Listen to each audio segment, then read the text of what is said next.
also a DVD with 900 survival and off-grid living documents and the offline home canning, how to do everything website, all on the DVD. So when you're growing all that food, you know how to can it, store it, preserve it, etc. with all these documents. So thank you for tuning in to Revolution Radio at freedomslips.com. I hope that you will pick up this package and start learning to be free.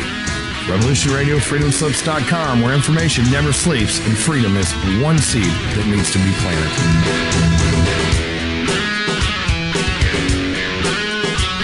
What we do in life, it goes in eternity. Hi, good morning, and this is Joanna Hart, and I'm broadcasting from London this morning. It's 11 o'clock a.m. over here, and I've just woken up, and this morning we were going to have Max Spiers come on. Unfortunately, he's had to rush off to see to his younger brother's been hurt, so he's had to rush to the hospital to see that he's okay. So he is going to hopefully join us at 12 o'clock. That's 12 o'clock my time, because Max Spiers is actually a Brit, and he lives in this country, a long way from me, actually. He's in Canterbury in Kent, and I'm in London. So he's going to talk about different things. He's going to talk about time travel, portals,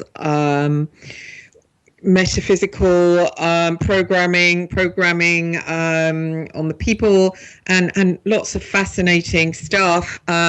Also this morning we hope to have popping in a man called Peter Moon, who used to belong to the Scientology cult, and he is going to talk about various things, including Scientology. Again, he's going to talk about mind control and just different technology now that the state has. Last week I interviewed Fritz Springmeier, which was pretty fascinating. The free link to that show is on my Facebook page, so please just send me a friend request. And Christine J. Hart, or Christine Joanna Hart, and no, it's Christine J. Hart on my Facebook, and you can get that link. So now, as my producer rang me this morning to wake me up, and here I am sitting in my little dressing gown. I haven't even had a sip of a cup of tea yet.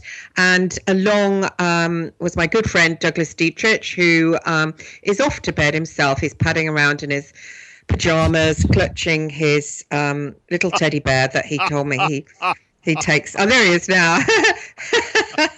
That he takes to bed with him every night, and he's agreed to join us for a little pre bedtime chat. Hello, Douglas. How are you over there in America?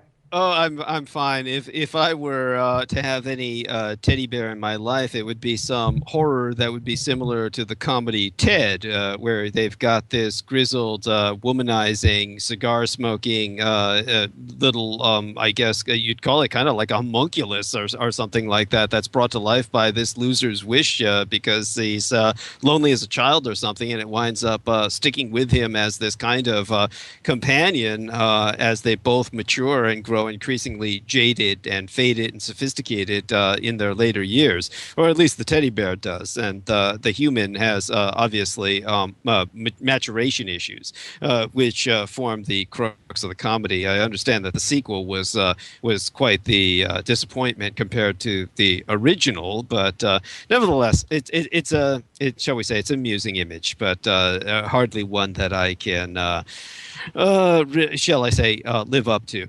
Now, Bates says that he has come through. He will be around in an hour. So that means, and this is through our lovely executrix producer, Laura Lee Solomon, that means that Max Spiers may yet be joining us. And if he does, more power to him. And I can help to. Peter's around too. We'll be bringing him on, and he can help to, kind of fill in airtime, because I'm just kind of like, shall I say, as spacey as Christine is, only she's kind of fading into the day, whereas I'm fading out. And we have with us, I believe, the ever exuberant Peter Moon. Can you hear us, good sir? Yes, I didn't know you were going to be with us. What a surprise. Oh, well, the more the merrier. It's kind of like, well, at any rate, the lady Christine Joanna Hart is not quite aware of whom you are. So what we can do is allow myself to kind of introduce you, and you can correct me wherever I go wrong. So Christine Joanna Hart, Mr. Peter Moon, is an investigative author. He has published at least, I would think, close to 24 books. Is that not the case, Mr. Moon? Well, 21, I think the count is. Wow. And so as a person who has published that many books, he's investigated quite a number of subjects. Most of these have been in the theme of the Montauk Project and where that kind of takes us. And it takes us Peter, sorry. Hi, it's Christine, waves across the ocean. How are you? Where are you, by the way, Peter? I'm in Long Island. It's 6 o'clock in the morning here now. Long Island, is that near New York? Yes, Long Island extends from New York about 120 miles into the Atlantic Ocean, where it at the end is Montauk Point. Oh, I see. Sorry, Douglas, I didn't mean to interrupt you. I just wondered.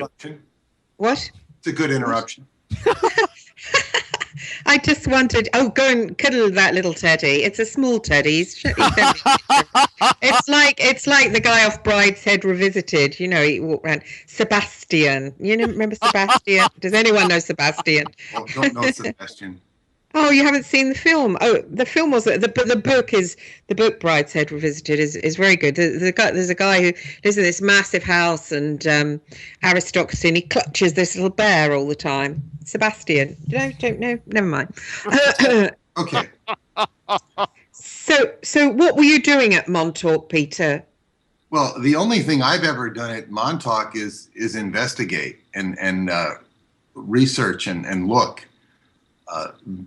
Never really social visits out there. I've had many visits. It's sort of like a third home to me. But anyway, I got involved with Montauk because of Preston Nichols. I had met Preston Nichols in 1990, and that was 25 years ago. This week I met him. And who's he? Who's Nichols. Well, I'm going to explain who Preston Nichols is. Preston Nichols was a scientist involved in strange experiments that took place at Montauk Point, an Air Force station called Camp Hero. And Preston had, not only was he a scientist, he had severe experiences with mind control, both as a perpetrator but also as a victim. He experienced what you might call alien abduction or takeaway, or and he comes back downloaded with a bunch of information that made him a genius compared to what he had been. He was already a genius, but he was even more so after having one of these experiences when he was a teenager. And Preston Nichols, is he dead now? No, he's not dead. He's been struggling with certain health issues. He's upstate in a place called Cairo, New York, named after the famous city in Egypt, which means Mars. Cairo means Mars, but they like to call it Cairo up there because they like to erase the memory of the past. It was once, well, anyway, that Preston is still alive, but he's been struggling with health issues. His mind is sharp. Hang on a sec. What was it? What was the past they want to wipe out? Oh, the whole memory of what took place here in America. You have a lot of Muslim names, like places like Cairo, Illinois, Cairo, New York, Memphis, Tennessee. I said Muslim names, but I actually mean Egyptian names. Right. And the the word, we had sheriffs here in the United States, or was called America, Sharif. This is a Islamic word. So there's a lot of history that took place here that's not really been acknowledged by the conquering white folk. Why not? Why not? Yeah. Well, why doesn't the U.S. Army and the politicians want to admit that Japan didn't exactly lose the war in the way that the Americans teach us. The same reason. They're hiding things. They're hiding the truth. They're hiding power. It's all about. And what was the truth, that the Muslims had control of America before? Well, the ancient name for America, where America comes from, they will teach you in history books that it came from Amerigo Vespucci, who was a navigator, supposedly a navigator, but after Amerigo. But no, it was it was named after Almaricanos. Almaricanos is what they call this place, El Morocco. There was an ancient, this was America was once part of the Sultanship of Morocco, the country of Morocco. And so you have, they had a red flag a Moroccan flag is red. They later had to put a green pentagram on it to distinguish it for maritime purposes, but it was originally a red flag, and it was known as Old Glory, and this was the cherry tree. It was known as the cherry tree. So when Washington chopped down the cherry tree, you've heard that story. I don't know if you've heard that story in the UK, but we grew up in America talking about George Washington could not tell a lie. And when he chopped down the cherry tree, his father said, he says, "Did you chop down that cherry tree, George?" He says, "I cannot tell a lie. I'm so honest." And so because he told the truth, his father didn't spank him. Now we know that George Washington has not been spanked by the history that we're given, but that cherry tree represented the Moroccan flag. It was known as the cherry tree. And as I said, it was also known as Old Glory. And they used this red flag to round up the slaves with. So, this George Washington, we're all taught this fable of what a good man George Washington was, but he chopped down the cherry tree. So, in other words, there was a treaty between Morocco and the United States. This is the first treaty the United States ever signed with Morocco. And the problem with Morocco was that they were having their people enslaved in the United States, which first got underway with the Columbus journey.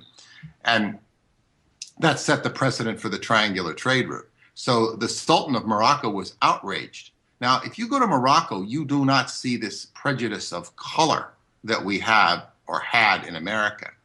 But so anyway, you've got this ancient history of the Moors and having an influence here in Morocco, and this history being totally obfuscated and obscured. There were black people here before there were white people. They were not all brought over in the triangular trade route, although many of them were. So when George Washington chops down the cherry tree, one of the agreements made between the Secretary of State of the United States and Morocco was that there would be a quid pro quo. So if you're caught in Morocco with your pants down and you're an American, and I literally mean pants down, because Morocco, you would be slapped on the wrists and sent to the consulate and released. You could not be punished as an American in Morocco. So people like William Burroughs, the famous beat writer, would go to Morocco because they could get young boys. And this was, Morocco was hands off on Americans, but there's reciprocity in diplomacy. So if this goes back to the 1700s, so if you had a Moroccan in trouble in the United States, like a slave who was a Moroccan citizen and he was slaved, he could go to the White House and say, "I'm a Moroccan," and they'd have to let him go. The cherry tree, the chopping down of the cherry tree, was that George Washington knew about this. He helped arrange for the agreement. And the reason they made this agreement was because Morocco had seized people in the United States because the United States would not let go of their slaves. Right. So basically what happened was George Washington knew this rule, but he would not make it known. So this was the chopping down of the cherry tree. He was not a truth teller, as we are told in school. So this is the tip of the iceberg. But George Washington, the first public works project he did commission was the lighthouse at Montauk Point. So it was a Masonic installation from day one. Montauk was, and it later accumulated much history. And this is, you asked a question and I gave you a mouthful, so I'll be quiet for a while here.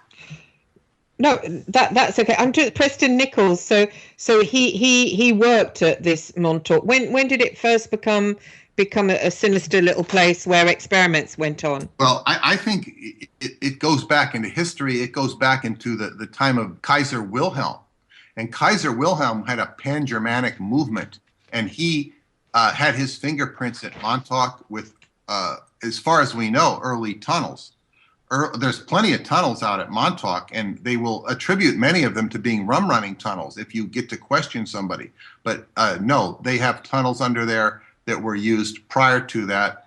The Kaiser was building an empire back in the 1800s, and this was all pre-World War I stuff that went on. So when you say sinister stuff going on goes back into the 1600s when they were trying to get the land away from the Indians, who were known as the Pharaoh family, claiming descendancy from Egypt. So there's treaties go back, and the treaties were and the court dockets with the Montauk base, where it is now, are replete with numbers like 666, or the docket numbers, the original date, the first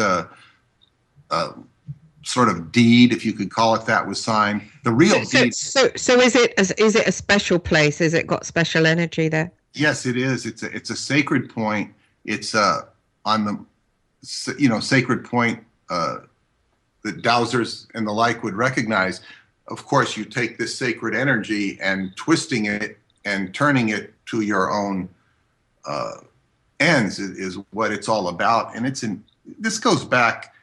I mean, you have the Masons, but you have other secret forces, and this is but it actually can become a whole study in a diabolism. And so there's like a portal there, to say the least, and it connects to your country when we're talking about portals with Land's End, what they know as Land's End, and an area in Cornwall that there's a bunker right at the end that and there were cables going straight from Montauk to Land's End, and there was a big rock there that Aleister Crowley did a ritual on, according to his son, and not only according to his son, but it was done on August 12th, 1943, the famous or infamous day that the Philadelphia experiment was supposedly reached its peak experience. So this is like, you have a connection between the two areas, and of course the British Empire being the ruling empire. Right. And if I could reinforce and contextualize what Peter Moon is talking about, because Peter Moon has done so much work with the detail, it's often very difficult for him to articulate the outline of the forest.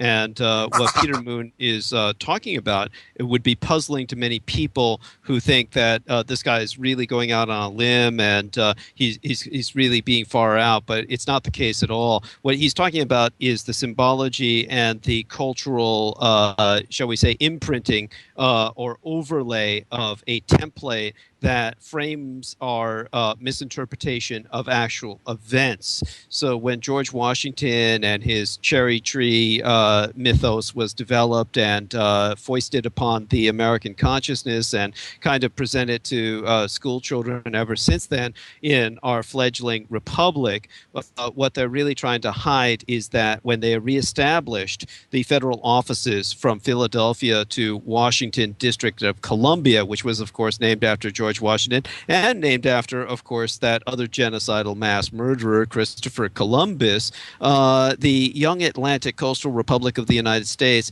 was very soon forced into open engagement on the Mediterranean and in North Africa with the Barbary pirates. They suffered repeated boarding actions that were taken against vessels sailing under the American colors during slave raids that were instigated by the Turkish Sultanate and its satellite states. So these Americans that were taken into slavery by the Turkish Caliphate became a subject in which the American presidency under Thomas Jefferson was forced to basically recognize the Barbary nations by paying them tribute. So in order to avoid their merchantmen and passengers on their ships being taken into slavery, by paying this tribute, the United States recognized itself as a tributary of the Mamlaka, or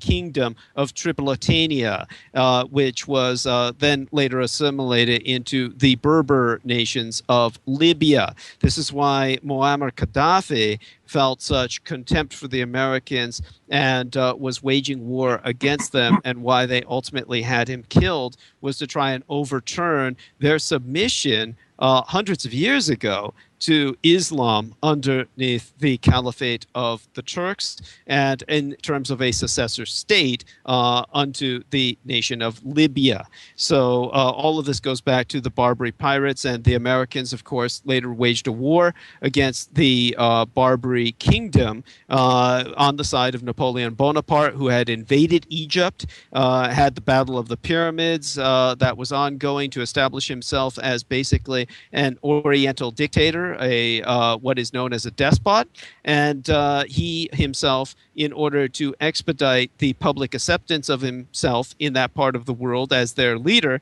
converted to Islam, which is unknown to most people. As a matter of fact, his original attempt to commission himself as an officer was with the Turkish Empire, because no one would have him as an officer in their armies until the revolution that took place within France. Until that time, the conservative king of the Bourbon dynasty of France and the Austro-Hungarian Empire would not take his commission as an officer, so he tried to establish himself within the army of the Janissaries, or foreign legionnaires of the Turkish Muslim Caliphate. So all of this served him in good stead later when he conquered Egypt. The Americans cooperated with him as an ally in invading the nation of the Barbary Kingdom, and that's where we got the Marine Corps anthem, which sang "From the halls of Montezuma to the shores of Tripoli." That's where that comes from. And the Marine Corps sword is, of course, a Mameluke sword. It is a Muslim crescentine kind of scimitar that the Marine Corps non-commissioned officers carry. So all of this is, of course, part of that hidden history. And in terms of the cables of which Mr. Moon speaks, these are actual transatlantic telephone cables that were laid on the bottom of the floor of the ocean floor bed about 100 years ago at this point. And they basically connected telephonically, of course, England to the United States for reasons of telegraphy, or telegraphing each other. Now, all of this, of course, factors into why the Egyptian stuff that is reportedly found in the Grand Canyon in the 1800s has been suppressed and hidden. It's all part of hiding this ancient Egyptian colonization of North America, wherein the Moors, of course, colonized much of the southern regions. And this is why all of the Mexicans today are very heavily genetically connected to the Mediterranean from their Moorish ancestry. My executrix producer, Laura Lee Solomon, knows, of course, many Mexican people. She lives in the southern region of Texas, where there's a huge Mexican population. Many of them have Moorish names. They, of course, are not indigenous peoples. The indigenous peoples are suppressed and basically subject to genocidal exterminatory campaigns by the Mexican people. And the indigenous people would be the Mayans in the Yucatan, various other areas in Mexico, whereas the conquering Mexicans are obviously much more hairy, which, of course, indigenous Americans are not. And they grow incredibly huge mustaches, which are known as bandito mustaches up here in the north in America. And their chest hair and their mustaches, all of this is a product of their Moorish background, along with their diet, such as garbanzo beans, etc. I mean, it goes down to the nuances that most Americans never even think of. So they truly are genetically Moorish. Their religion, of course, has been heavily Catholicized by the European Spaniards. And, of course, we have Felipe and Apache pretty much integrated into the Latino population as brought up in the text box by our executive producer, Laura Lee Solomon. So with that, dear lady, I'll turn it back to yourself to ask some more questions of Peter Moon about this subject. Let me just make a slight articulation on this point. The Moors are often confused with the Spanish or the Spanish Moors, because the Moors moved into Spain partially from Mauritania. But the word Moor has a much deeper connotation than what we would classify it as, with that sort of Spanish influence, because it's much more ancient to the word. And I had to be educated on this by my Moorish friends. The word Moor actually derives from an Old Greek Mao resh. Mao meaning the Egyptian word for cat, and resh meaning head or king. So they would be the cat kings or cat heads, and they represented anciently, they identified with a cat, and that's the feminine energy. And in the ancient Egypt, the cat was the antidote to the serpent. That's just so that the Moorish identity is much more ancient than the Spanish influence. And even the Chinese have acknowledged that black people were in that region before the Asian form of humanity was. But that's right. Just the point I wanted to make. Lovely. Thank you, Peter. But going back to Montauk, so Preston Nichols, he's not available to talk at the moment because he's in an old people's home, is he? He's not in an old people's home. He's in his own home, but he can be challenging to reach. He's not impossible to reach. Okay. I'm sorry, Christy. And what did you want to say, Douglas? It's not about history, is it? No. I was just going to ask him about the Preston Nichols character. We know that he is highly eccentric and that his behavioral mannerisms seem almost intended to make himself as repulsive as possible, or at least very difficult to interact when it comes to baseline humanity and social normatives. He just seems to be quite out of line, and therefore almost he's not only difficult to reach, he's somewhat very difficult to tolerate. Okay. Yeah. So anyway, what's his life story? What happened? They put him in this base. When did they decide it was going to be a place where they experiment on people? And of course, that Stuart Sverdlow was kept captive there or something. I mean, me as an English person, I don't know anything about this place. So, okay, but Douglas was making another point there, or a question. What was it? Oh, I was just saying that I believe that his behavioral mannerisms are a product of trauma, and so I was going to ask you concerning the mind control experimentation that was a large part of the Montauk project. Christine Joanna Hart might be interested in the experiments that were conducted there in that regard, and we'd like to know if you feel or are under the impression that this is one of the reasons why Preston Nichols is so warped in that sense. Well, of course. Now, let me say something about Preston's earlier life. And I learned this from his mother while she was still alive, and she sort of came out of a coma-like state of being to talk to me one morning. It was very strange, because I didn't realize that she hadn't been speaking to people.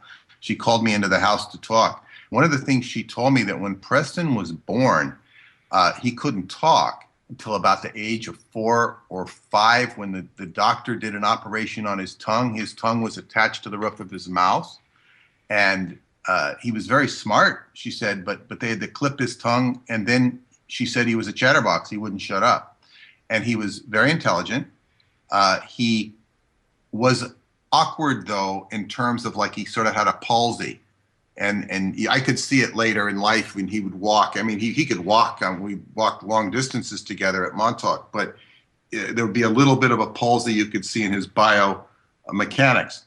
But when he was very good with electronics, and he was an earlier did sound recordings and this sort of thing, but which is in a book called The Music of Time, his version of events. Now, when he got about age of 17 or so, he had these experiences where he was taken to what he called the Pleiades, and he came back and his physical situation was much improved. He had a knowledge of it was already high, but he went from, like, say, a batch or the equivalent of an electronic genius to a super genius. And his father told me, and I asked his father, he called himself the doubting Thomas of all this. Although before he died, he did begin to believe much of Preston's stories. But he said that Preston came back with a much super knowledge. All of a sudden, he had a super knowledge of electronics that he did not have after this weirdo experience. Now, one of the things I want to mention in reference to what Douglas was stating is that I had a friend who said that she used to know Preston in the early 1980s, and she said that bar none, he was the most. Now, this woman was a stewardess for Pan Am, so and she attracted a lot of male attention in her day. So she said that bar none, the most handsome man she'd ever seen was Preston Nichols. Now, this is in the early 1980s when he used to go to the psychotronics chapter of the U.S. Psychotronics Association in New York City. Now, I attended that one time many years later. I was primarily at the Long Island chapter when I used to go. But she said he was incredibly good looking. I did see a picture of him from high school that would tend to back this up. I wouldn't call him the most handsome man, but he did not feature some of the characteristics that Douglas just alluded to in that photograph. He was not repulsive at all. So in 1983, when the Montauk Project climaxed on August 12th, he had a sudden change. And all of a sudden, his care of self began to lose it. This is so in other words, something happened to him that discombobulated his, what you might call, social self. And when I came to him, he was unemployed. He'd been cast off by AIL, Airborne Instruments Laboratory, which was his primary employer, not his sole employer, but his primary, where he actually worked. And he was left to drift. Had he been taken care of by them or the military-industrial complex, he would probably not have been so inclined to spill his guts about what he remembered of the Montauk Project. But right, wait, Peter, hang on a sec. I'm completely lost here. I mean, I'm completely, as you know, I'm lost. So, yeah. I still don't know what Montauk is and how it came to be this mysterious place where, so I've heard, experiments went on, and I don't know where Preston plays a part in that and when they hired him. So can we just do a potted history of how Montauk became to be this place where Stuart Sverdlow was kept kidnapped, and, you know, and was it run by the military, and what was it? If you can draw me a picture. Well, yeah. The Montauk Project, now, first I want to give the context of this. The Montauk Project, and what we know of it, was initially, the information was collected from the personal experiences and recollections, some of it done under Reichian therapy, of Preston Nichols in conjunction with Duncan Cameron. And then there were also, I guess, what you call a satellite people that were involved in it that Preston talked to and collected information. So when I came to him, what I got was a synthesis of all this according to Preston's research. And some of it might be a little skewed. Some of it is spot on. But it was a synthesis, and he was the only one who had synthesized it, and then what I was able to do was decipher it to the best of my ability and present it as his story in a way that is intelligible It doesn't mean you have to agree with it, but you can at least understand what is being said. And you did that in a book, did you? A book called The Montauk Project's Experiments in Time, which is available on Kindle and or my website, skybooks.usa.com. Okay, Now, can you tell me the name of the book again, just a bit slower? The Montauk what? Project, The Montauk Project Experiments in Time. Okay. Now, that book basically starts out with a small chapter on the Philadelphia experiment, which occurred in 1943 when the Navy was trying to make a ship appear invisible to radar. Now, there was a lot of things that went into that experiment. It wasn't just trying to make a ship invisible to radar. And we could talk all about the different agendas at work, but basically what's important to this discussion is that the ship did disappear, and with accompanying that disappearance, the sailors aboard it were discombobulated mentally, spiritually, and physically, some bursting into flame, some amalgamating themselves into the bulkhead. And so there was a human factor study done after that, which was primarily done at a place called Camp Upton, which was a World War I base during World War out in Long Island. Now, Camp Upton would evolve later into a place known as Brookhaven National Laboratories. So the research on these sailors, which were called the human factor studies, were very involved. They included the documents, a study of the documents, the captured German documents, and the research that was done by Joseph Mengele and others on the human being. And it also involved the work of Wilhelm Reich and the orgone energy that he categorized. It involved the modern computer, the father of which, the American, at least we've learned that there was an earlier computer in Germany from Douglas, but there was the American computer evolved from the work of John von Neumann, who was was the project manager of the Philadelphia experiment, and also involved in the early studies at Brookhaven, which was to get the mind of man registering on a computer, and with analyzing the relationship between the human mind and radio frequency. So this was later evolved out, and there's a whole story that goes with it, but it evolved into research that took place out at Montauk, because at the Air Force Station out there, they had a huge radar installation, which was called SAGE radar, and it emitted a frequency of approximately 435 megahertz, which Preston had identified with the window the window frequency to the human consciousness. And so they could amplify an individual's energy, like a psychic sitting in what was called the Montauk chair, to influence the moods of human beings out in society. And this is basically an overview. As more research would happen, they would be able to, these psychics, according to the stories, would be able to manipulate matter itself and eventually time.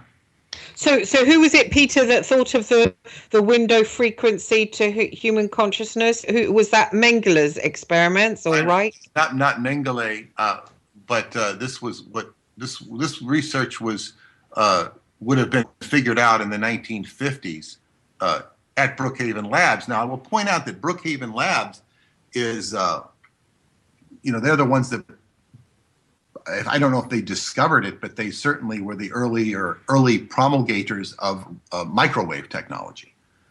So this is where microwave technology evolved out of, now Douglas might have earlier knowledge of what was going on in Asia as well. I don't know, but as far as the Americans concerned, microwave technology evolved at Brookhaven.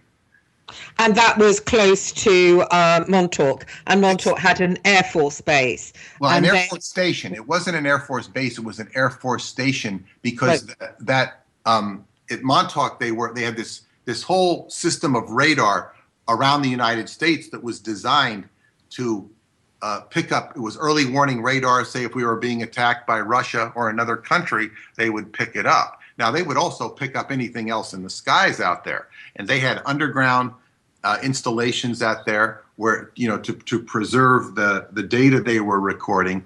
And there was a whole network. And Montauk, of course, was a part of this network. The main hub, I believe, it was in New Jersey. I forget the name of the base, but the main hub was in New Jersey.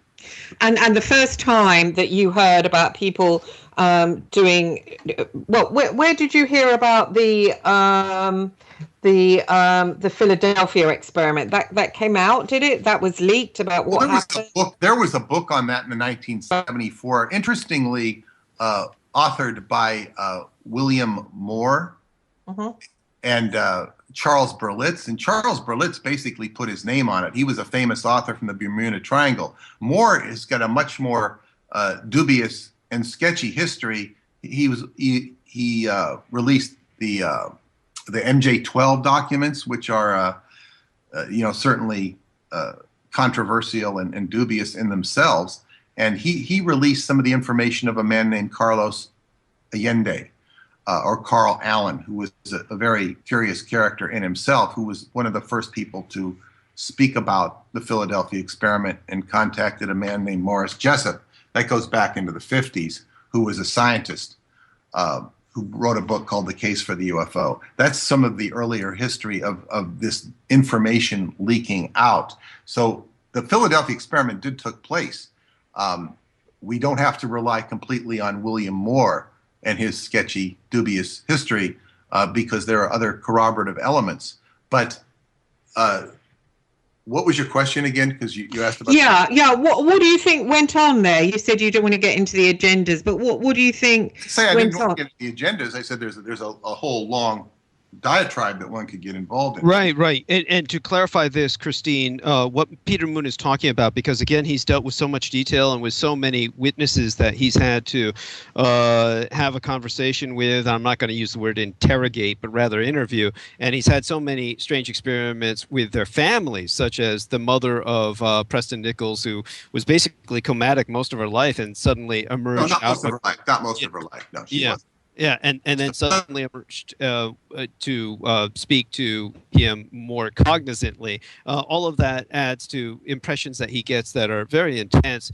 So he gets into a lot of these stories in so many different books that, to put it more, shall I say, contextually for you in a kind of synopsis, what I can tell you is that we were dealing with a kind of torsion tensor kind of physics that was first developed or formulated by Nikola Tesla. And what he presented to the Undersecretary of the Navy during World War I, that's why it's so important that so much of this was dealing with World War I basing, he presented to Franklin Delano Roosevelt, who was the Undersecretary of the Navy at the time during World War I, the idea of torpedo deflection, because the Germans had developed the submarine as an offensive weapon during World War I. So Tesla said that by rotating magnetic fields that could be projected from a ship, they could deflect torpedoes. Now, he knew, of course, that there was much more that would be collateral to this in terms of its impact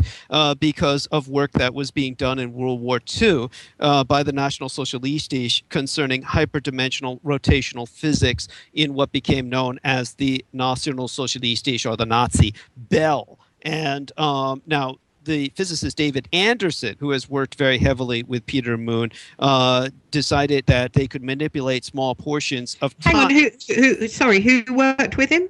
Who?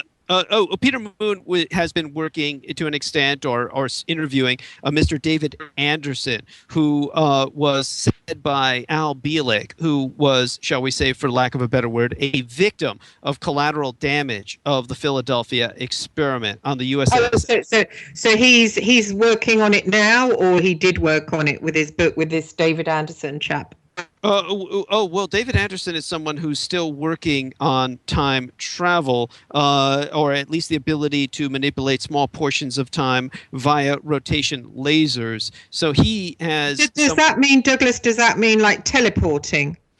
It could perhaps. I mean, obviously, Mr. Moon would speak to that at a greater level, but to just kind of leave it with the Philadelphia experiment, shall we say, parameters. Al Bielek, who was collaterally a victim or directly a victim of the USS Eldridge and what took place upon it, was someone who felt that the Anderson family was kind of like a military dynasty that helped to manage time manipulation.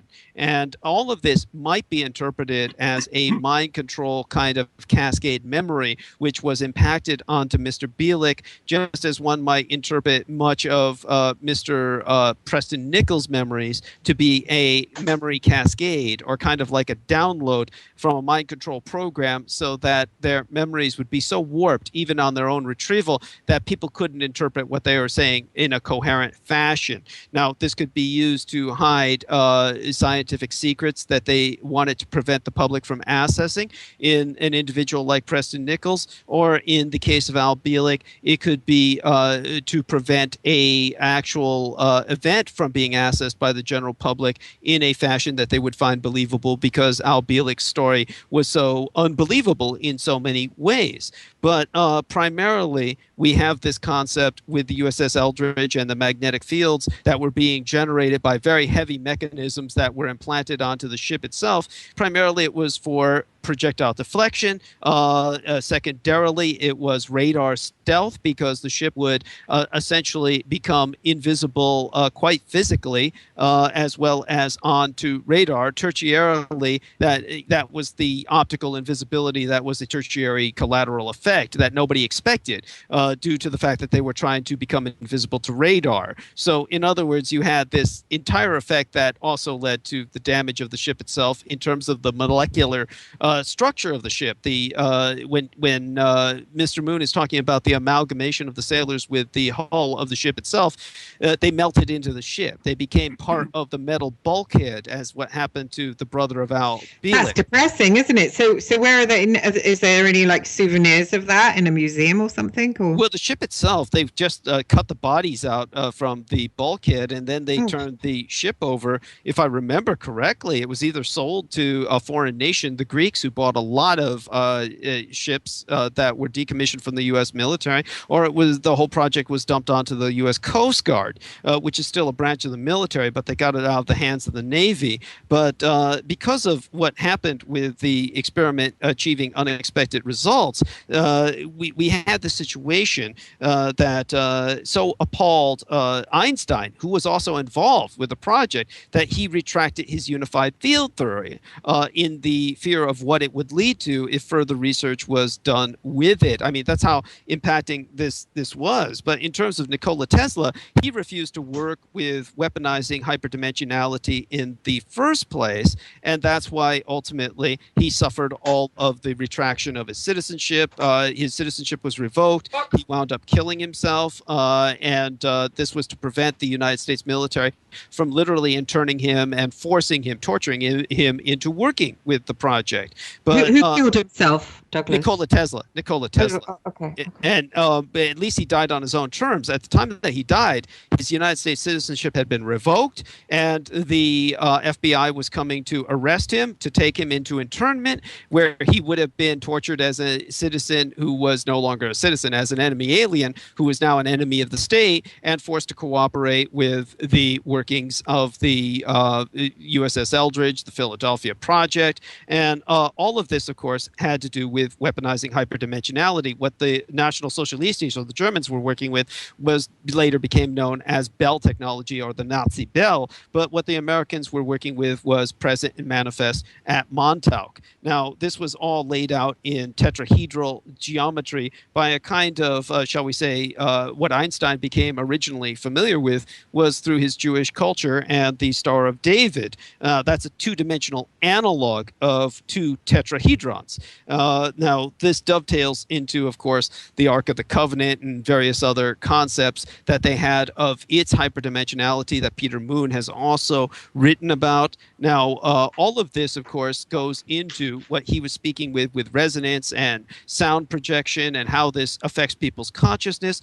All of this I'm familiar with through, of course, my liaison under orders through the Department of Defense with Colonel Michael Aquino. Now, Aquino's teachings encourage the cultivation of latent powers of personality locked in the minds of a few potential supermen that could be released through music resonating at 3 to 7 cycles per second. This was a notion that was born of his work with Army psychological warfare and psychotronics.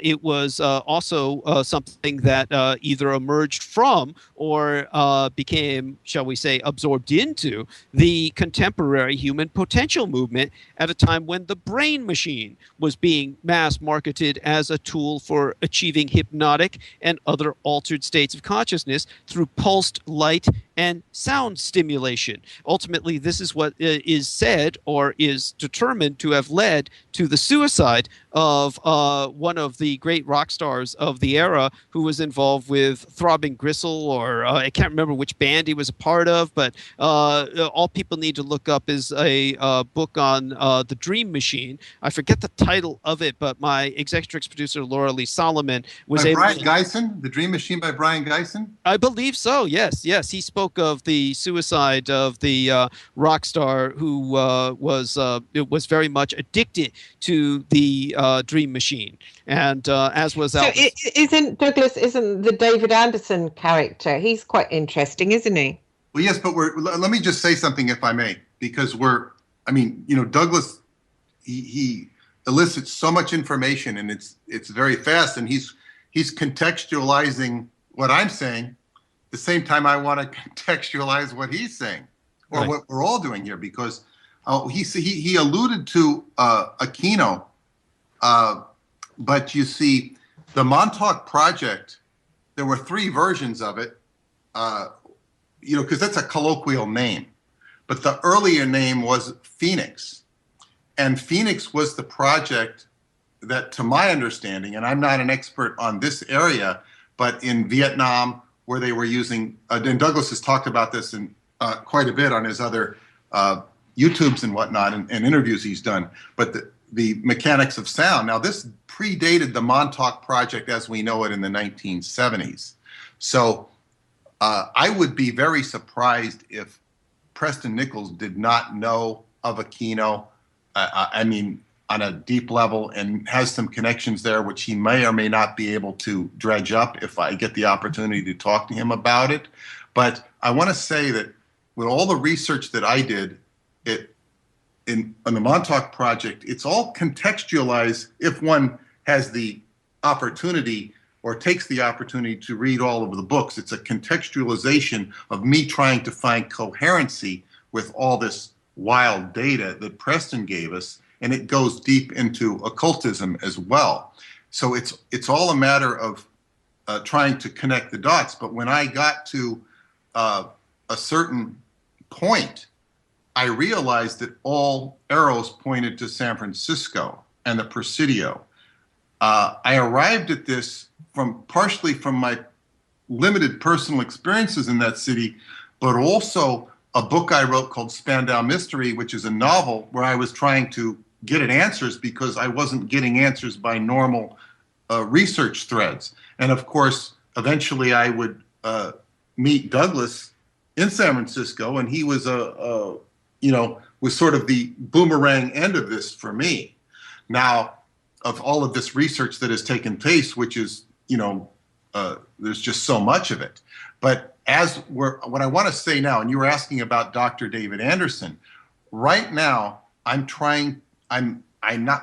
actually am reorganizing my entire iteration of what I have to offer, and I'm going to be integrating this. Douglas and I are going to be collaborating together to a certain extent here, and with the help of Andrew Bartzies. And I'm going to begin my own dissemination of some of this information with some of the cogent facts that David Anderson has to relay about the mechanics of time travel or the foundational mathematics and physics of it. I just completed my first video on this. When it gets released, I'm not sure, but it will be very soon. And this idea of time moving forward, this will be a whole internet iteration of things. It's a new iteration of what I've done.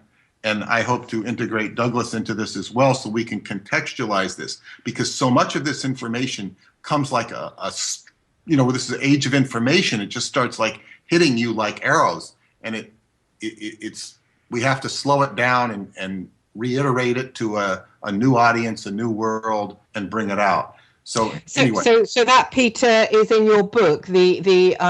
You were saying that it goes into the deep occultism and also all arrows pointing to the Presidio. Is that in your book? Is that all in your book? No, I haven't written. The only thing I've written about of the Presidio is in maybe a newsletter or two, because I do a quarterly newsletter called the Montauk Pulse. But no, I have not written about the Presidio at all. That's Douglas' department. And I do hope to do a book with Douglas. This is a whole thing we haven't had time to talk about. Right.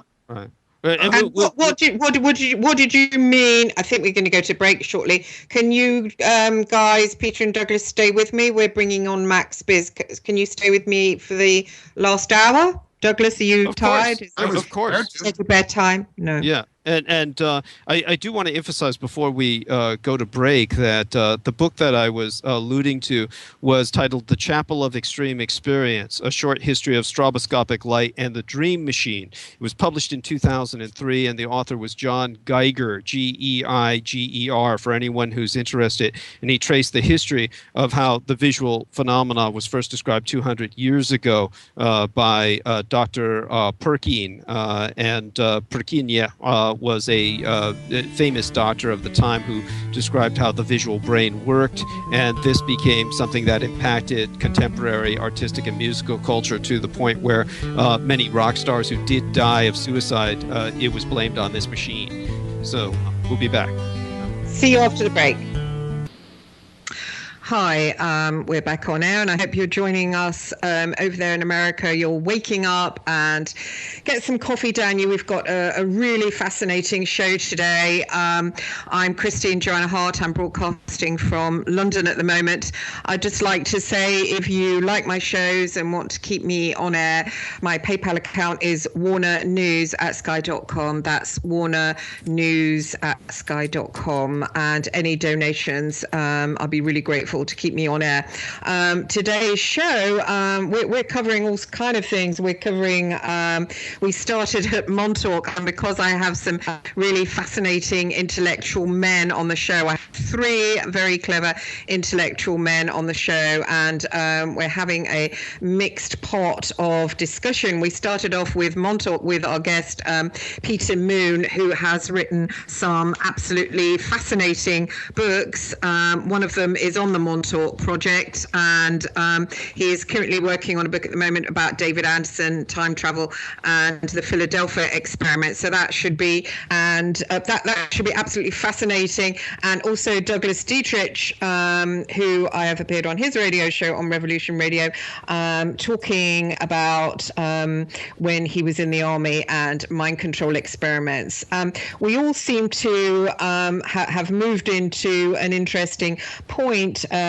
Mr. Peter Moon was talking about his investigations into Montauk and his investigations into the Philadelphia experiment, and he made the interesting point that all arrows drew back to the Presidio.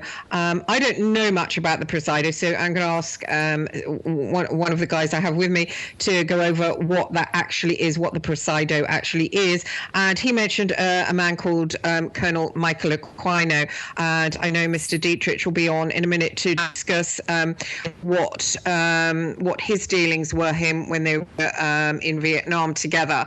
My experience with Michael Aquino, or Aquino, how they say it in America, I've got to know him via email. I know him quite well. He agreed to come on the show, but I don't know if the studio bosses would actually like him to come on the show. When I had dealings with him, he did come to me astrally, and he did do a lot of pulling me out of my body and all kinds of stuff. And when I put it to him over email, he just kind of made a joke out of it. We're also very, very lucky to have with us Max Spiers today. Max, you had a problem with your mother, didn't you? And your brother. I'd like to say welcome to the show. And how is your brother, Max? Hello, Max, are you there? Can you hear me? Oh, there he is. Good. Yeah. Hi, Christine. Oh, hi. How are you, Max? Hi. How is your brother? That's all good. That's fine. It was unexpected, pulled out of nowhere, so I had to go and deal with that. But I'm in a position where I can speak, and I can get Skype on my phone and talk to you, and we can do this. So everything's okay. Excellent. So I mean, Peter Moon. I'm a huge fan of Peter Moon, so it's amazing that you had him on today. I've been fascinated by his writing and his work, and a lot of the ways he thinks parallels my own.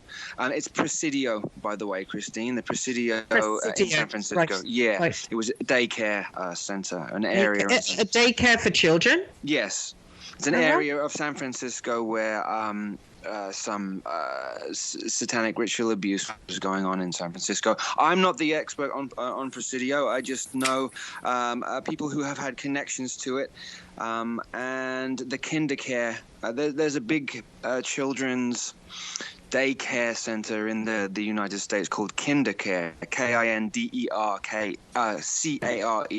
and the symbol for Kindercare is basically, it's not hard to see that it's a pyramid with the capstone lifting at the top, and multiple stories have come out of Kinderkare, which sort of parallel again like Presidio in San Francisco. Bush funding has gone into Kinderkare too, so their money is behind that. So I'm just sort of jumping in where you were at, so I can join in and add my own piece. Yeah. Well, welcome to your show. I have listened to Max Spiers. If you can, Google him and listen to him on many radio interviews. He's a fascinating man. He's an experiencer of metaphysical phenomena since a child. He's a numerologist, an astrologer, and he decodes the mind control in modern television and media. He breaks down the symbolism, the communication to the subconscious that has been embedded into humanity throughout the 20th century, and predictive programming in modern culture. And really, I've listened to your stuff, Max, and I'm a great fan. So anyone out there, please Google him, and just he's on Facebook. You find him there as well, and he will let you know what interviews he's been on. But well done, Max, and fantastic stuff. Thank you, Christine. It's funny. The more that I look into, the more that you kind of search for these things, the more they keep popping up. Once you hit a trail, then all of a sudden clues keep jumping out more and more and more. It's funny how the universe just kind of tells you the truth wherever you go, if you're looking for it and looking through the right eyes. It's telling you all the answers all around you all the time. Yeah, interesting. And Douglas Dietrich here, he said to me, he just give me a little text message. Yeah. To say that you had experiences with Colonel Aquino. As you know, you've probably heard of my experiences with him. He kept pulling me out of my body for about a week, and all sorts of stuff. If you look at his name, if you look at his last name, okay, he doesn't pronounce it how the South American pronunciation. He doesn't pronounce it Aquino, which is how it should be pronounced. He pronounces his own name Aquino. So it begins with A, which is the alpha, ends in O, which is the omega. So the beginning and the end, with the queen in the center, which is the negative feminine. So he represents the negative feminine binding the masculine within the planet to withhold it, to have a manipulation over it.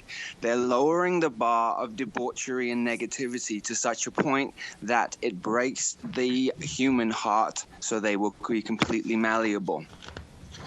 Right, that's interesting. I'm noticing, Max, on television, these days it gets more and more violent, and it's not just, thrillers and hammer horror, but if you're watching, there's that Jewish comedian, Amy Schumacher, you're watching, I was watching her, she's really funny, but then you're watching all of a sudden someone's getting their neck slit open, or there's blood. It's so like, what they do, yes, totally. What they do is they'll put clever comedy in there to draw certain people, because she's going to draw a certain type of mind, because it's intelligent comedy. And then when they've drawn the people to it, then they will, in addition, weave vile.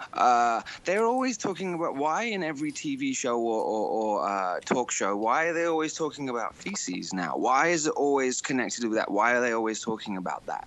It's like they're embedding it or conditioning people to accept more vile versions of what sexuality is, to invert the real nature of what it is.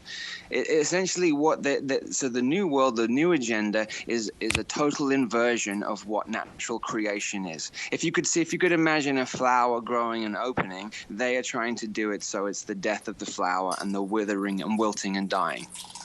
Yeah, that's interesting. Well, I underwent primal therapy in Los Angeles with Arthur Janoff, and there were lots of. I was very best friends with. I love gay men. I really get on with them very well. Yeah. And he treated homosexuality in both male and female as a neurosis, and he sort of treated it. And lots of the gay men said, "Oh, I don't really like it." But I think now in society, it's like, you kind of being gay is really, really fashionable. You know, you don't ever look at it and think, well, is it because I didn't have enough close contact with my father or my mother, but it's sort of rammed down. If you feel that, then you're gay, and to go with it. But I think everybody has, attractions to the opposite sex, now and again, but it doesn't necessarily mean you're gay. But I think that is now rammed at us, isn't it, to the children? Completely and utterly, and also it's conditioning. There is very specific ways to induce magnetism from male to male, that certain rituals and things are done from childhood, so that when you have the adult, that they're going to be drawn more to it through some nasty ways of doing it. I mean, to make males be drawn to males, because there was an agenda also which is connected to throwing a few names out. John Scarlett, who was an ex-MI6 director, and Stella Rimington, who was the ex-MI5 director, and a number of others. Some of these men had an idea that they wanted to completely get rid of the female gender completely, and wanted to place wombs inside males so that males could have babies, so that the female, which is the template for compassion and regeneration and growth, like that would be wiped out, and that they could just maintain birth through males and maintain the negative male energy, which is negative male energy is war, is a gun, is explosion. Negative female energy is behind the scenes, poison, underground. Under the water is female, above the water is male. So there is a big push to get rid of the positive feminine energy that needs to thrive through the earth to make it grow and continue to grow outward. If that makes sense, I'm trying here. Yeah, it does. I've always thought, I've investigated serial killers, over my life, and I've always thought that the serial killer energy was a feminine energy. I've met Bianchi and I've met Brady. They're incredibly feminine men. It is. Because negative male is put a gun to your head and fire. Yeah. Negative female through a male would be secrets, would be portraying yourself as one thing and then acting another way behind the scenes. That's the double-headed eagle that they use in Freemasonry, which symbolizes I present this way to the public, but in fact I am this way behind the scenes. That's why they use masks all the time in rituals. Why is a mask so important? Because a mask is symbolic and representative of as a facade, as a pretense. So you're not that. You're in fact this thing behind it. Masks come up over and over again. Cracked mirrors and masks are used all the time as symbolic triggers too. Oh, that's interesting because I don't know why I was interested in studying serial killers, but my mother was very much presenting, a happy, wonderful person to the public, and yet behind the scenes, she was quite, into beating me, and she was sexually abusive, and a horror story, a bit like a serial killer.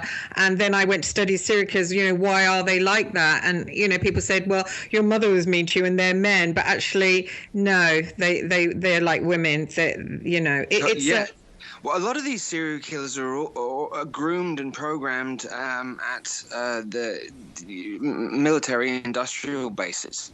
And set out the mainstream ones, the ones that Bundys, the Gacy's, etc., are all set like Bruce Jenner was set to. That was to imprint on the subconscious of the people that look how powerful we are. We can take out a gold medal winning athlete and turn him into a woman. So that impact on the subconscious of the male says, well, look how easily we can be turned. If it can be an athlete can be turned, then anybody can. That impacts the subconscious of every male on the planet. So I'm just sort of tying that in with that too. What does so the serial killers? What do they impact on the subconscious? It would depend on each one because each of them are different. But say Kenneth Bianchi, who strangled women and then left them naked in the middle of the town for everyone to see. Okay, so I don't know specifically about him, but I do know that out of the hundreds of thousands of children that over the years that have been taken and from specific bloodlines and attempted to be programmed, MK program, 98% will malfunction or completely become vegetables or die. The few that do manage to survive, they will then put them because they're doing one massive ritual. So if you can look at the 20th century as one giant ritual, so they're looking at each year or each decade or the specific months of the specific names of the people to be placed and to these killings at certain times. So it's a script. It's a script, and so they create their characters through trauma-based mind control, and then they continue the ritual through making it look like it's a series of random events when in fact it's the most calculated script that's ever been. Oh, I see. Interesting. Where do you get all your information from, Max? Because sometimes I feel like you're almost channeling it from somewhere. Do you have a sort of deeper part of yourself that you when you're speaking, you let it come through you? That's okay. Yes. So I have been through experiences myself. So I've been through specific rituals too. Sometimes I'm able to access information and just go and just speak, and it's there. And I don't know where it is coming from. So I think I am channeling it some of the time. And then other times I am completely blank and I can't say anything. Almost like, okay, so I see it in my head. I see how they have compartmentalized experiences, information, and I can see when I go to get the information, sometimes there's a door or a gatekeeper, and the door is locked. So I'm seeing it in my mind's eye. I can't go through it, so I can't access the information. And so that's how I do it. I do a lot of visualization, and then when I walk through the door, or I walk down the stairs, or I see a specific color, then the information comes with that. Oh, that's fascinating, because I noticed you when I watched you speaking. It was always you were like definitely reaching another part of you, and kind of it was almost like watching someone channel, and you were speaking, and I know what you were saying was truthful, and I was like, yeah, I really want that information that you're coming out with. Yes. And I just thought, that you were channeling it, and it was, and there was an interviewer asking you a question, and it's almost like another part of you turned as if to say, not shut up, but you said, yes, I'll get onto that, and it was like another part of you, almost a robotic, said, yes, I'll get into that, and then you carried on, clicked into this kind of information coming through you. I think I created because of certain traumatic events, guardians that sort of step forward, and then if something is going to put me, or a question or something is going to put me into a position where a memory might come up or something might be uncomfortable with me to deal with, a guardian sort of comes in and won't allow it. So I think I created Guardians so that I wouldn't sort of lose it, really, because in 2008, when I knew that I was entrenched in this stuff. I knew that I was. I've always known that. But in 2008, when I turned 31. A lot of memories bled through all at the same time. So what it did is it turned my perception of what my life was upside down. It didn't make any sense. None of the things made any sense to me anymore. And so I went through a period of a year where I sort of lost my identity. And identity of self is so much about connected to how you create the reality that's around you. What you believe you are, you're sort of the imagination of yourself. So you're and then you're the imagination of yourself, and then you're wandering through your subconscious. And if somebody can have access to that, which is symbols, sigils, glyphs, right brain speaking. If somebody has the information of how to communicate to that part of the brain, then they can manifest your life in the way that they want you to have it, and not how you want to have it. And that works on a collective level as well. They're using Hollywood as the holy wood of illusion to project and condition to the subconscious on a mass level, a global level. Then they can manifest any reality that they want. Not any. Because there are people what I've seen also is that there are seemingly so going to Hollywood, opposing directors. There seems to be infighting going on. So you'll have I think the director of the movie is the hands-on sort of creator, but not necessarily the mind behind the final product. Like, for example, perhaps Michael Aquino would be the mind, and then he would explain to a specific director, this is how we wanted to come out, and then they would work in collaboration. So the magician Aquino would be behind the scenes doing it, but it would be seemingly that the director was doing it. And then perhaps 6 months later, another director would come in who opposes that, and then would embed something which opposes the original message from the director. So it's sort of like they're playing black magic wars through cinema screens, through movie theater screens. That's interesting. I noticed my own mind control. I wasn't sure whether I was or not. Fritz confirmed it that I was, and of course Douglas Dietrich has confirmed it I was, and they're the experts, and of course yourself. But I also had that subconscious, like, when I went to have the affair with the real IRA commander, and I think spied on them for the state. It was like it came as an idea, and it was like, oh, read books about the IRA, that'll be interesting. Yeah. It just arrived like that, that kind of suggestive, and I went with it because, boy, that was exciting, and I was just lying around doing nothing anyway. Yes, yeah, and so that works the same, and that principle works the same way when they tried in the 60s and 70s to flash up a can of Coke in a movie theater at one frame. Only on one frame, so the conscious mind doesn't pick it up. Then they found out that Coke sales went up 80%. Then it was all go from there. That if you speak to the subconscious, then so you're driving along the freeway, and then all of a sudden you don't know why, but you feel like you want a Coke, or you feel like you want this. It's because it's been layered there. So with that potential, you can all of a sudden somebody becomes interested, like you said, in reading up about this, that, or the other, and you don't know why. Well, there's a very specific reason why.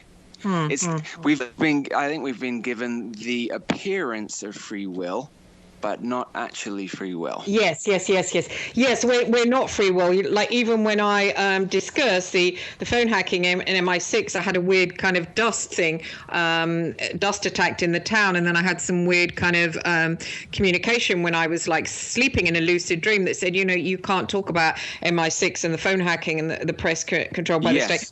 Or we'll give you a stroke. And it was just like a thought. And I thought, how free, how free are we as citizens? We're free if we're like the people in my village, you just have dinner parties, you think about Waitrose food, house prices going up, and you stay in the pen, then you're free. You try and step outside it and you're completely shot down, completely. Exactly. Well, people who are doing that, worrying about house prices, coming back to watch EastEnders, making sure they're doing that, are no problem whatsoever to the system in any way. way. So let's, from their point of view, from the elite's point of view, let them continue doing that. Maybe give them more. Maybe make them become more entrenched in doing that, because at that point they're there's no problem. It's the people that are telling and speaking out and saying to you, hey, this is a game. Literally, there's a game going on here, and there's very, very clearly an agenda, and we're being pushed, and it seems to be sped up over the last 6 months. They're pushing so hard now, almost as if like there's a window open, and if they don't, they're trying to get it. They're trying to reset again to the old ways of doing things, with the master slave reality, with the elite top-down hierarchy and the slaves at the bottom, to recycle again another cycle of that, when we don't want to. I mean, I think there are multiple people on this planet who, like I think I've said before, that who've chosen to do it again, and to do that again, and haven't learned the lessons of that, and will continue to do that. But there are a small percentage of people who've come down here as volunteer consciousness to say, hey, you're being fooled. They're drawing in more, that through sex and through sex magic, and they're drawing in more and more powerful. Doesn't matter whether it's dark or light. Being brought in here, because they're trying to create conflict. They're trying to maintain and keep the conflict going. So if they can draw a very powerful quote-unquote light being down as well, and a very powerful dark being, the conflict will then continue. So it's not as if they need to maintain conflict to maintain duality. If there's no conflict, if there's no up, down, left, right, then there's no duality anymore. And that means we fall into we move out of this sort of like hole. And what did you? And I'll come to you, Peter. I know you're upset. You want to talk about Aquino. But one second, you were saying, Max, the attack on the human heart, and you said they were doing something. What did you say? They were just degrade us to a certain point where the human heart is waxed out. The heart, the human heart, is the thing that's in the way of completely taking over control here. It's very easy to enter and control like the root chakra or the base chakra, because everything is running on that. But to break the human heart is then to be able to have kind of full control, and that's what they're doing. I mean, they've done it. There's so many different ways that they've been doing it. I'd like to hear what Peter has to say too. I'd like to, hear that. Yeah. No, he said it was Douglas. Douglas, are you there? Oh, yes. Yeah, and I'm really glad to be on with Max Spiers. So good to be with you again, good sir. Hope to What's up, Doug? How are you? Yeah, well, definitely. I'm just glad to be speaking to you after all this time. We've both been through quite a bit. And that's for sure. Believe me. I've known Douglas for a while. Douglas and I have known each other and met up over the last few years, quite a few times. We spent Thanksgiving together the year before last. Yes, and please give my love to the lovely Sarah as well. I certainly will. Yeah, sure. I mean, gosh, I miss her, and certainly we've all been through a lot, and because of that shared experience, I'm hoping that I can bring up a little bit more out of Max that he may not consciously remember. I'm going to try and do this in as, shall we say, as contextual a way as possible so that it comes out softly. But I'm glad that you admire Peter Moon. Peter Moon's a great guy, and he mentioned while you were talking about the name of Aquino and how he likes to pronounce it with a queen in the middle of the alpha and the omega. You are absolutely right. That's exactly what he had always stated. And like Peter Moon has observed right here in the text box, basically he's also saying he's a queen. And that's exactly, Douglas, I think that he might, he possibly, I don't know, is he androgynous? Is he a hermaphrodite? He's a cross-dresser, and what happened was in the summer of 1987 when my commercial illustration instructor, Gary Willard Hambright, was arrested for sodomy and various other assaults on a 3-year-old boy, it was brought to the attention by over 600 children initially that reported to both the FBI and police through interrogations that they were brought to Aquino's home at 2430 Leavenworth, where they were brought into a black room, entirely painted black, with a cross on the ceiling that was painted onto the ceiling in this heretical fashion.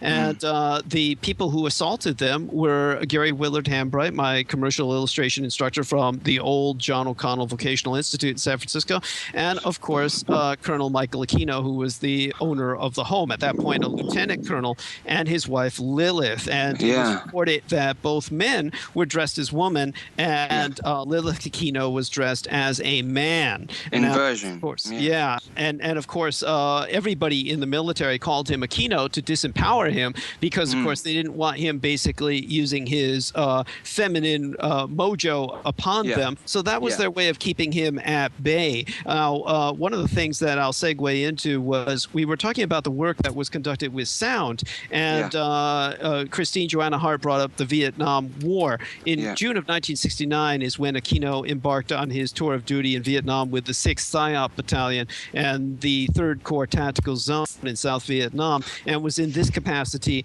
that the United States Army was already working with helicopters that flew overhead with stereo equipment. Just real quickly, Douglas, if you June of '69, okay, so you have two things there that are significant. Okay, June becomes the month of Cancer, right? It's Cancerian, which is the moon. 1969, the 6-9 is the glyph for Cancer. So you've got two specifics implementing the moon or implying the moon, or so negative feminine again. I think everything that he does is ritualistic, and there's another glaringly obvious one. Yes, though in that case he was deployed via the ritualism of his superiors during that day, at that period of time. And of course I had not served with him in Vietnam. I was simply not. I'm not that old, Christine. As much as my looks may get people an impression otherwise. But nevertheless, it was there that the United States Army inspired the movie Apocalypse Now with that scene of the stereo equipment, because they were blaring demonic screams from their helicopters overhead to disorient the Viet Cong and the North Vietnamese. And I've described, that in depth in my. How is Aquino connected to Apocalypse Now?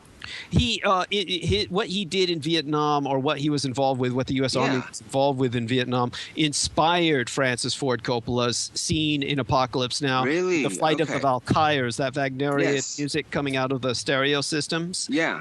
Because that's what they were using to blare demonic screams to disorient the Viet Cong and the North Vietnamese army soldiers at that time. Now, that was something I go into depth in terms of how that was a failure and how Aquino took over from that point forward and wrote the Diabolicon in that environment in my DVD Satan's Crusaders. But we can go into that another time. Definitely I want you on my program in the near future, Max, on my program. So what were you going to ask me? Because we were going to unearth, there was something you were going to ask me. Because I wanted to bring Aquino. Yeah, I want to bring up something that impacted Christine Joanna Hart that may also have impacted you, and that was the ceremony of the 9 angles. In 1972, Aquino wrote The Satanic Rituals. We're talking about a book that's several hundred pages long that was published in New York by Avon Books, and it's readily available to the public, though I don't recommend, of course, that they pursue it. But within the Satanic Rituals,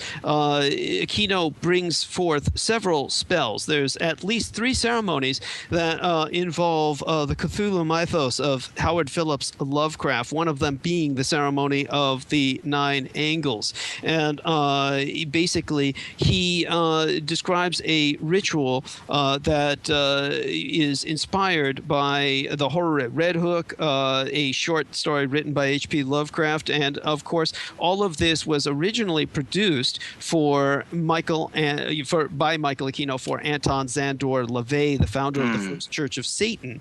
And now, these men were both convinced that there was much magic in feng shui, or geomancy, or the angles of architecture of various houses or facilities. Which there are. Yes, and of course they thought that this led to certain murders, suicides, etc. So they thought that they could use this kind of geomancy by their ritualism and what's described in the ceremony of the 9 angles. And of course, the number 9 is a significant numeral within the Church of Satan symbolism. Yes. And magic number.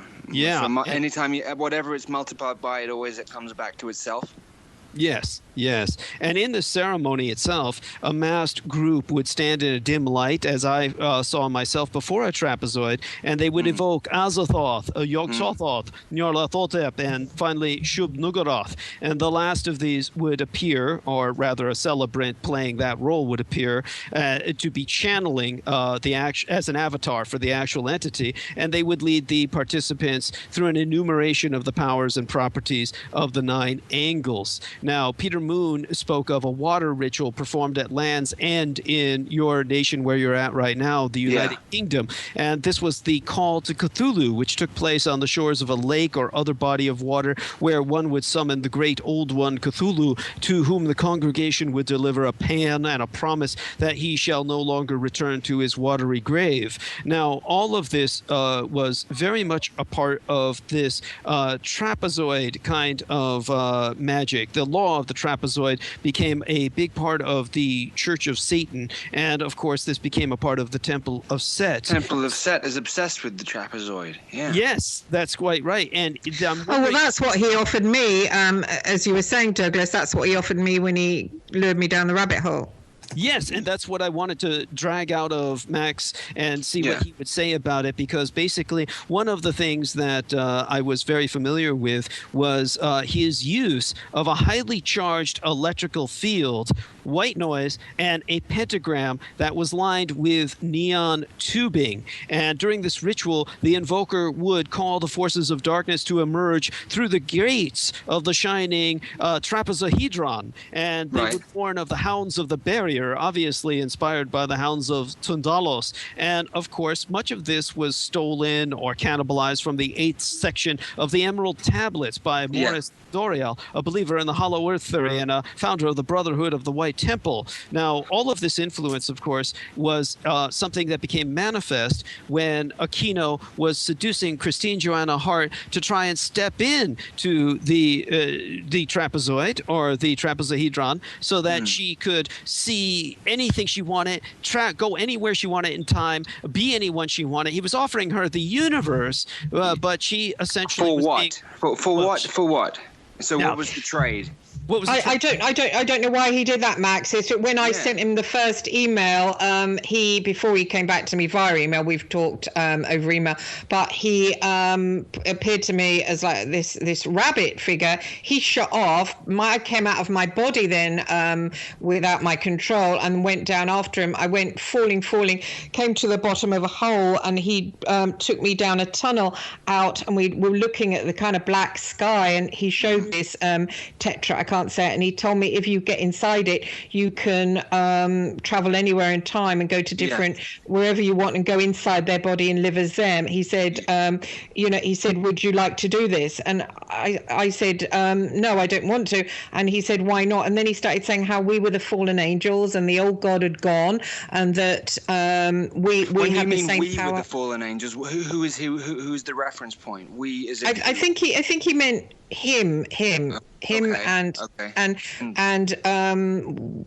He just said, we are the fallen angels. We have that power. We must claim their power because the old God is gone, and that is our right. And I said, then I said, what about Jesus Christ? And as soon I said, I love Jesus Christ. I love Jesus, or something like that. And then all of a sudden I found myself knocked back into my body. But he did come for me again and again, and it lasted about a week where he was pulling me out of, through the body, through my feet, and taking me off, asking me who was I and what was my agenda. Of course, I haven't got an agenda. I'm just a single mother. So I said, I don't have an agenda. And he started saying, it's what you're doing now. It's what you're doing now. And I said, well, I'm not doing anything now. So that was weird. But Douglas said that it's, what did that mean then? What was he offering me? If there's any time somebody offers you something like that, anything like that, especially astrally, if you take it, you are then bound. You are then bound to that person. It's interesting. Is your last name really Hart? Hart? Yeah. Okay, so that's interesting. Like I said to you, there's an attack on the heart, and your name is that. It's definitely tied in. I know about the trapezoid. I know about the order of the trapezoid too, and that particular geometric shape allows different routes to different frequencies. For example, also like in the UFC, they use an octagon. Well, they use an octagon because that particular shape to fight in will also draw is an energy vortex to draw warriors through. So these particular geometric shapes are all being used for different reasons, and to pull from different densities or different frequencies. He did try and get me, Max, to drink. I think it was blood. He said it was angel blood. He said you got to drink. I said no. Do not. They got me. I was caught with that in 2008, and I did. And they, in an astral thing, they got me to drink something. And for 3 days after that, anything that and this was in the dream, when I woke up from the astral experience, when I woke up from it, everything that I ate tasted like, if it's possible, like lava. Like liquid, like burning rock, or what I would assume to be a burning, like a deep burning smell. And I couldn't eat anything for 3 days afterwards, and then everything came back to normal. So I had some imagery as well of this being that had been chained up in the middle of the earth for a very, very, very long time, right? And what I think they were trying to do is they were trying to do through a sex magic ritual, they were trying to place whatever this particular thing was, and place it then into me. So then there has to be some consuming of something, and then because I was in paralysis while this was going on, I heard all the sounds, I heard the things that were going on. There was definitely a ritual going on, and this was in the days after I'd had that dream. I've gone into it a little bit before. I'm not going to go into it now, but anyway, whatever they were trying to do didn't take, because what did stay in me, it only stayed in for 3 days, and then my body rejected it out again. Right. Yes. It's interesting. I don't know why they do that. I mean, I had that weird attack when I was talking about the phone hacking in MI6. It was like walking down the street. I started really coughing, and I thought it was dust from a passing lorry. But then I went into the lucid dream state, and I had this communication saying, "We got you today. If you carry on doing what you're doing, we'll get you again."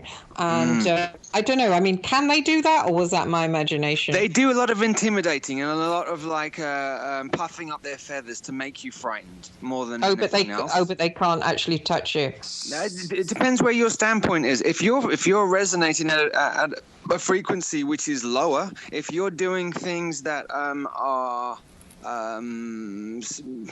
more bestial, more primal, watching pornography. That kind of thing. Any of that, anything that's sort of like, then you become an easier target, because that means you're vibrating at the frequency they're at, so they can work with you or get hold of you. Interesting. That goes on. I mean, who are these people we're talking about? Is it like Aquino said? Who are they? Who have got the dark agenda for the earth? Is it archons, or is it the fallen angels, or reptilians? Yeah. I wanted to ask that because you were on Channel 4 TV and you were talking, and well done you. You're probably the only human being ever to get on Channel 4 mainstream TV, one of our main channels, and talk about He played something decent too, and it wasn't too. I was surprised at that. You were brilliant. You were fantastic. Thank you. And my hero. Well done for coming out and saying that. And are reptilians the fallen angels? Well, the thing is, within this part of this corner of the universe, there's lots of different types of beings, and there's lots of different types of beings with good and bad agendas. From what I can see and from what I've been shown over the years, there seems to be a reptoid type-looking being, almost like they almost look like dinosaurs. They're like enormous, and they seem to be at the top.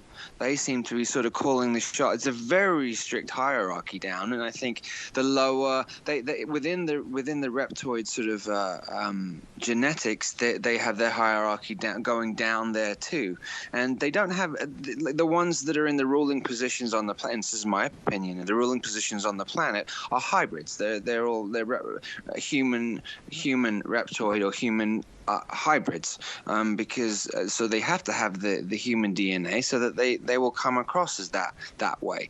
To keep themselves looking at least half human, they got to keep consuming bodily human high energy bodily fluids from human beings, especially ones who are extremely sensitive, because that also gives them a high. It's almost like a drug trade. There's something called adrenochrome, which that word has come up over and over in kind of circles that I've heard about, and it's when you bring a human being to the point of absolute fear, a chemical is released into the blood, which is sort of to calm down the person. But then if blood is taken from the person at that time, that chemical is within it. They use that as a drug, and it's on the black market, and it's very it's very sought after. By them consuming these, that allows them to they have a masterful understanding of human genetics and human DNA and the building blocks and how it works. And they understand that it's just keys unlocking and locking to have a physical form. It's not as complicated as it seems. Yeah. What does that mean? Keys unlocking the human form? Basically, everybody, most people on the planet, human beings, have a dual strand DNA, 2 strands, human and reptilian. The old primal reptilian brain and the new neo-mammalian brain. Sorry, I lost myself there. So what were you asking me? The keys. What are the keys? So to maintain the physical form, there's like locks and keys, and they blend in, and then that will create somebody with brown hair or blonde hair or green eyes or white skin or yellow skin or whatever. And if it's known how to unlock, move, and then relock into another position, then hair color will change, height will change, etc., etc. When you have people with multiple personality disorder or dissociative identity disorder, when they switch personalities, their eye color will change, or they may have a scar appear on their body that wasn't there before, because in that particular personality, that is real to them. And then that's interesting, because the serial killer Kenneth Bianchi, when I met him, his eyes went from blue to dark brown, and somebody said when they met Ted Bundy, he had the same thing. And I've never seen eyes change. I was like, what? You've got brown eyes? What? You've got blue eyes? That's the DNA codes unlocking and relocking up again. That's just on a small level. So that means what? That's shape-shifting. That's shape-shifting, but on a very minor scale. Does that mean that?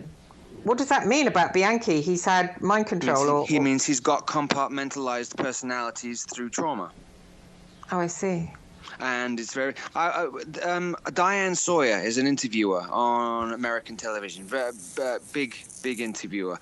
I've watched many of her interviews, and she is one of the top female handlers.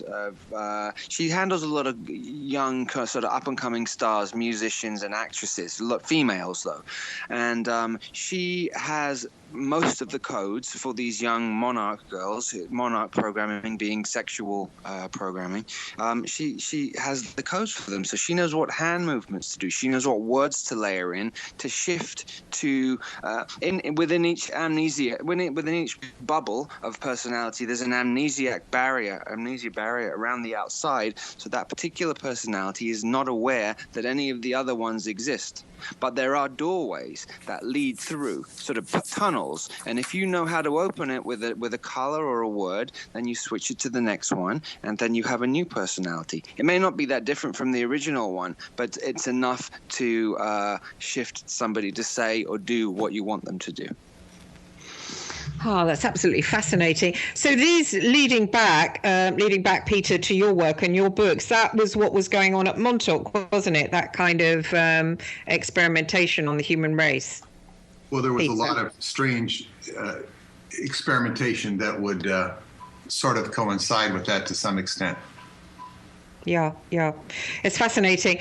We've had a fascinating show. I haven't read out the show has donations, and I haven't read that out. But if you want to support Revolution Radio, please go to their support page and make a donation. I do believe we're short this month, so that will be really, really helpful. The support page is www.freedomslips.com/support.